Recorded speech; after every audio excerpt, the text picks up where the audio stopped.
comandante de las Fuerzas Armadas en el Golfo Pérsico, a Arabia Saudí. Su misión era convencer a los saudíes de que permitieran una gran concentración de tropas y equipo bélico en su país. El cálculo de Chwarkov de un mínimo de 200.000 hombres para protegerlos de los iraquíes sorprendió y dejó atónitos a los líderes saudíes. Pero con la seguridad de que las tropas norteamericanas solo se quedarían mientras fueran necesitadas, el rey Fahd aceptó. De repente, su reino estaba en peligro. Y cuando el rey quiere salvar su reino y su país, actúa en beneficio propio.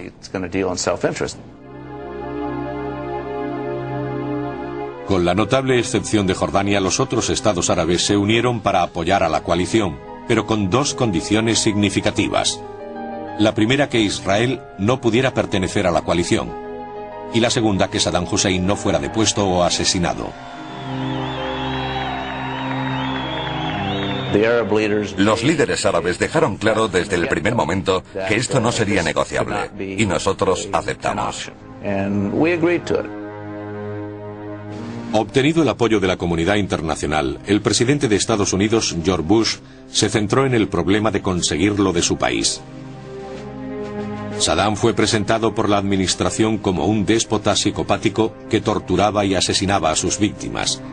Fue acusado de desarrollar armas químicas, biológicas e incluso nucleares, y de no tener reparos en utilizarlas.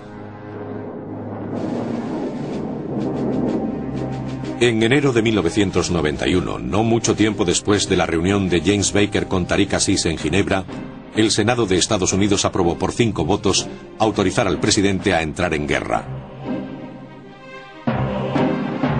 De ese modo comenzó el mayor despliegue militar estadounidense desde Vietnam. Más de 250.000 de hombres se puso en camino hacia el desierto saudí.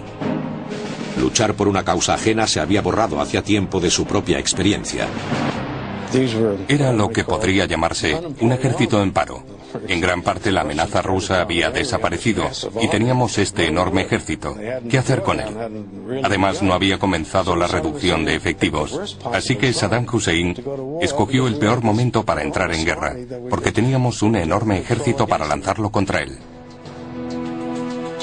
George Bush había montado la coalición internacional con maestría, y se necesitaba un hombre con las mismas habilidades diplomáticas para mandar a las fuerzas de la coalición en el Golfo.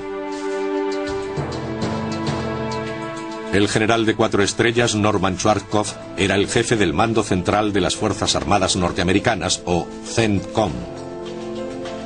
El Golfo Pérsico estaba bajo la jurisdicción del CENTCOM. Nunca fue un mando bien considerado por la Junta de Jefes de Estado Mayor como el mando europeo o el del Pacífico. Se le consideraba una especie de lugar remoto donde se enviaba la gente a punto de retirarse, una especie de último destino como recompensa por el cumplimiento de su labor y una perfecta actuación. Recibió la orden de trasladarse allí, y su equipo, formado casi por completo por gente a punto de retirarse, se preparaba para volver a la vida civil. De repente se encuentra en medio de esta baraúnda con un equipo que es cualquier cosa menos un estado mayor de combate.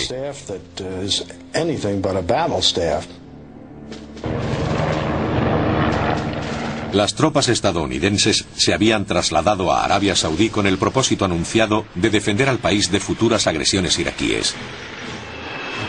Pero la mayoría de jefes creían que era solo cuestión de tiempo el hecho de que el presidente Bush diese la orden de atacar y expulsar a Saddam de Kuwait y quizá incluso de invadir Irak. Allí hacía falta un plan para estar preparados cuando se diera la orden. El responsable de aprobar ese plan, el general Chwarkov, conocía las limitaciones de su equipo. Solo unas cuantas semanas después de la invasión iraquí en Kuwait, había pedido ayuda al Pentágono. Un pequeño grupo de estrategas, apodados los Caballeros Jedi, fue enviado al cuartel general del CENTCOM en Riad, Arabia Saudí. Allí trabajaron en secreto en la que se conoce como la habitación que no existió.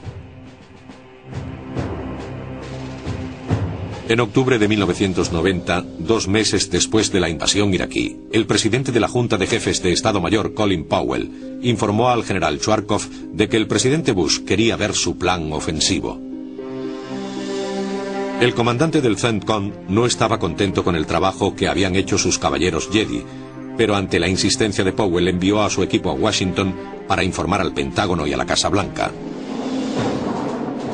El plan fijaba un bombardeo estratégico de 10 días a 2 semanas sobre Irak. Si eso no doblegaba al régimen de Saddam, lo siguiente sería un bombardeo táctico de 7 a 10 días contra las tropas iraquíes en Kuwait. Todo ello seguido del ataque por tierra. Los jefes del Pentágono no criticaron el plan de ataque aéreo, pero la firma de Schwarzkopf en la ofensiva terrestre era otra historia. Su plan se basaba en el ataque frontal directo, es decir, atacar a los iraquíes que se encontraban atrincherados. En el Pentágono quedaron asombrados cuando se les presentó la posibilidad de este ataque directo. El jefe del cuerpo de marines dijo: «Dios mío, esto va a ser otro Tarawa», refiriéndose a una de las batallas más sangrientas de la Guerra del Pacífico. A pesar de la reacción negativa del Pentágono, el plan se presentó al día siguiente al presidente Bush. Estaba claro que iba a ser un enfrentamiento muy duro, con muchas bajas. El tipo de combate para el que el pueblo norteamericano aún no estaba preparado, para ser nuestra primera intervención en el extranjero después de Vietnam.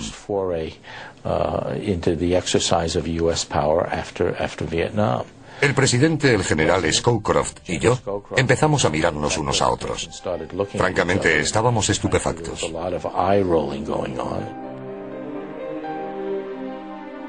Algunos en el Pentágono creían que el general Colin Powell había perdido la cabeza al permitir que un plan tan deficiente llegara al despacho oval.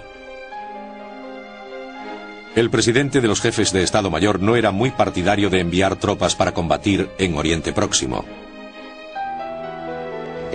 Si hubiera estado realmente decidido a entrar en guerra con Irak, nunca hubiera permitido que Schwarzkopf presentara un plan así. Se trata de una vieja táctica del Pentágono. Si uno no quiere participar en una acción militar, presenta el plan a sus superiores civiles y dice: bueno, podemos hacer esto, y nos costará tantos miles de bajas, y tendremos todas estas consecuencias políticas a nivel nacional. Pero si es lo que quieren, podemos hacerlo. Llegados a ese punto, se supone que un civil rechazará el plan. El presidente Bush desestimó el plan, pero su consejero de seguridad ordenó que se diseñara uno nuevo, uno que garantizara una menor pérdida de vidas estadounidenses.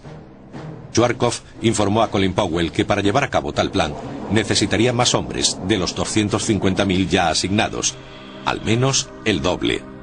Entretanto, la sesión informativa de la Casa Blanca había provocado que el secretario de Defensa, Dick Cheney, perdiera la fe en sus comandantes del CENTCOM y empezó a desarrollar un plan secreto por su cuenta.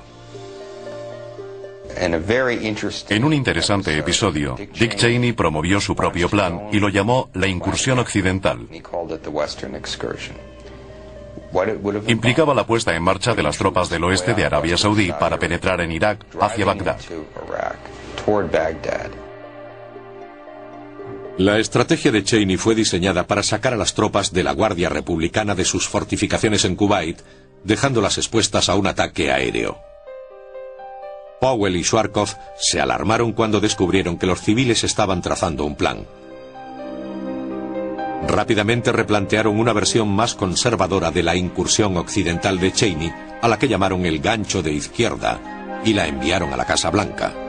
El gancho de izquierda sería presentado a los medios de comunicación después de la guerra como una táctica innovadora, a pesar de que se trataba de una versión más conservadora y tradicional de la de Cheney.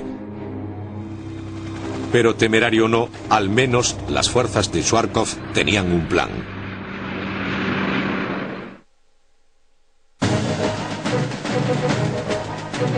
Tormenta del Desierto comenzó con un engaño.